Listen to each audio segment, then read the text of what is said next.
Assalamu alaikum, kıymetli mekendişlerim. Keçe Kırgız diplomatları sүйінгені барыңар көрдіңөр. Sүйінгені мен түшүндүрүп коеюн için sүйүндү. Kırgızstan birinci жолу Коопсуздук кеңешинин туруктуу эмес мүчөсүнө шайланды. Бул Birleşken Улуттар Уюмунда өзүңөргө маалым Коопсуздук кеңеши бар. Ошондо 5 туруктуу мүчөсү бар. Бул Улуу Британия, Америка Кошмо Штаттары, Орусия, Кытай жана Франция. 9 туруктуу эмес мүчөлөр бар. Алар 2 жылга шайланат, ар жылы жаңыланып турат. Мына эми 2027 жылдын январь айынан баштап Кыргызстан туруктуу эмес мүчөлүккө өтөт. Анан эмне сүйүндүк, эмне чечет бул орган десеңер, мен түшүндүрүп берейин. Birleşken Улуттар Уюмунда 6 орган бар. 5-ünün чечимини как мал сунуш катарында, рекомендация катарында кабыл алса болот мамлекеттер. Бирок ушу жалгыз ушул Коопсуздук кеңешинин орган чечимини аткаруу милдеттүү. Бул Birleşken Улуттар Уюмунун уставынын 24-беренесинде жазылган. Бүт мамлекеттер баш ийет туруп. Анан кайра кайталап коеюн. Кыргызстан биринчи жолу тарыхында ушу Коопсуздук кеңешинин туруктуу эмес мүчөлүгүнө дайындалды. Эми борбордук азия алып көрсөк, бул бир акыркы 10 жылда биринчи жолу ушундай жаңылык болду десем туура болот. 142 мамлекет добуш берди. Бул өтө эле көп добуш алгандык. Эмнеге бул милдеттүү орган, эмнени чече алат? Мен айтып кетейин. Биринчиден, бул дүйнөлүк масштабта, дүйнө боюнча коопсуздукту жана тынчтыкты сактоо боюнча эң негизги орган. Эгерде дүйнөлүк коопсуздукка, дүйнөлүк тынчтыкка бир мамлекеттердин бири же бир нече мамлекеттер кооптуу болсо, анда Birleşken Улуттар Уюмунун Коопсуздук кеңеши жыйын өткөрөт. Эгерде 9 мамлекет, туруктуу эмес 9 мүчө жана 5 туруктуу мүчө баары бирдей добуш берип, ушу чечимди колдосо, ал милдеттүү болот башка өлкөлөргө. Канча өлкөлөр бар Birleşken Улуттар Уюмунда, баарыга бул милдеттүү болот.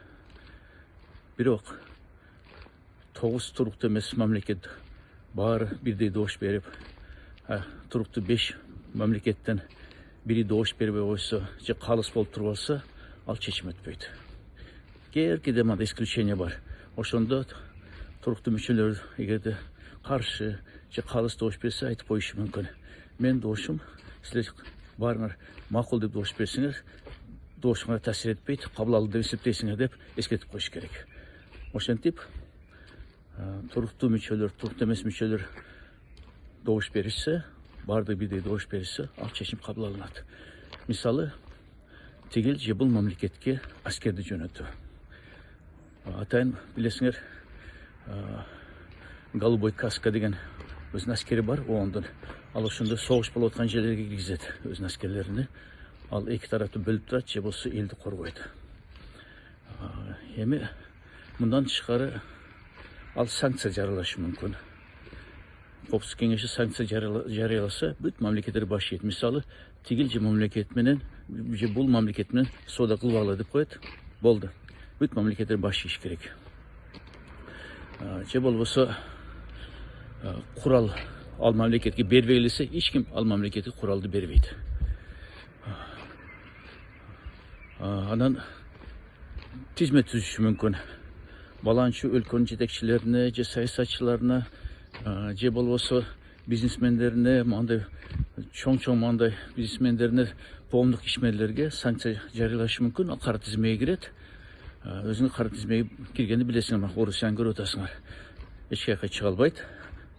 Же болбосо чет өлкөдө анын акчалары бар болсо, бардык анын акчаларын тоңдуруп салат. Ала албайт, башка сөз менен айтканда. Тоңдурат чет өлкөдөн акчалары санкция алмайынча. Ушинтип Коопсуздук кеңешинин чечими ушундай таасир этет. Же болбосо согуш ачканы, мисалы, бир мамлекет баш ийбей, башка өлкөнү геноцид кылып атса, анда Коопсуздук кеңеши чечим кабыл алып туруп, ал өлкөгө согуш ачышы мүмкүн. То есть военный мандат деп коет, согуш ачуу мандат берип коет. Ошондо Бирleşmiş Milletler Uyumu'nun askerleri ал өлкөгө кирет. Андай тарыхта болгон, билесиңер. Бул жерде суроо болушу мүмкүн. Эмче Израиль токтото албай атат деп. Жана мен айткандай, туруктуу 5 мүчөнүн бири каршы болуп туруп алса, же калыс болуп туруп алса, ал чечим өтпөйт. Израилди дайыма Америка Кошмо Штаттары колдоп атат. Бирок мындай жалпы айтып кетсем, Кыргызстандын эл аралык аброю көтөрүлүп атат. Кудай буйрса, ушу 15 мүчөнүн бири болуп, Кыргызстанда добуш бергенде, анын добушу чечкиндүү болот. Ошондуктан баарыңарды куттуктайм. Кудай буйрса, 2 жыл Кыргызстан үчүн эл аралык саясатта эң жакшы жылдар болуп эсептелет. Кыргызстан кайсы региондон шайланды, кимдин ордуна келди деген суроо туулушу мүмкүн.